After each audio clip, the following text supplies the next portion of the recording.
કચેરી સ્થિત ભૂસ્તર વિજ્ઞાન અને ખનિજ ખાતામાં ફરજ બજાવતા રોયલ્ટી ઇન્સ્પેક્ટર દીપક સોહનલાલ સાવરિયાના કહેવાથી વીઆર હોટલનો મેનેજર કામયાબ અલી માસૂમ અલી સેલિયા રેતીનો વ્યવસાય કરનાર પાસેથી ₹60,000ની લાંચ લેતા ઝડપાયો હતો।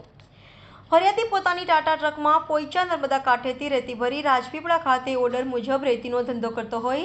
દીપક સોહનલાલ સાવરિયા રોયલ્ટી ઇન્સ્પેક્ટરે જીઓ મોઇન એપ્લિકેશનના આધારે ફરિયાદીની ટાટા ટ્રકના નંબર શોધી ફરિયાદીને વોટ્સએપ ઓડિયો કોલિંગ કરી જણાવ્યું કે રોયલ્ટી વગરની ગાડી જવા દીધેલ છે, ટ્રકને મેં ખનીજના ગોડાઉનમાં મૂકી તો તને 2.5 થી પોણા 3 લાખના દંડ આવશે, જેથી તારે દંડ ભરવો છે કે મને ₹1 લાખ આપવા છે તેમ જણાવ્યું હતું। જેથી ફરિયાદીએ જણાવ્યું કે અત્યારે મારી પાસે પૈસાની સગવડ નથી, પણ મેં તમને ₹60,000 ગમે તેમ કરી આપીશ અને બીજા ₹40,000 15 દિવસ પછી કરી આપીશ તેવી વાત કરતા આરોપી દીપક સાવરિયા ફરિયાદીને વોટ્સએપ ઓડિયો કોલિંગ કરી ₹60,000ની માંગણી કરી હતી। શુક્રવારે લાંચના છટકાનું આયોજન કરતા દીપક સોહનલાલ સાવરિયા રોયલ્ટી ઇન્સ્પેક્ટર વાવડી ગામ હાઈવે ઉપર આવેલા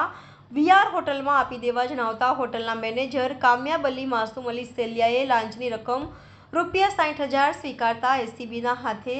ઝડપાઈ ગયા છે। એસીબીની ટીમે જરૂરી કાર્યવાહી કરી બંને આરોપીની ધરપકડ કરી છે। તેઓને વડોદરા ખાતેની એસીબી કચેરી ખાતે લઈ આવ્યા હતા, ત્યારબાદ રાવપુરા પોલીસ કસ્ટડીમાં મોકલી આપવામાં આવ્યા હતા, તેમજ આગળની વધુ કાર્યવાહી હાથ ધરવામાં આવી છે।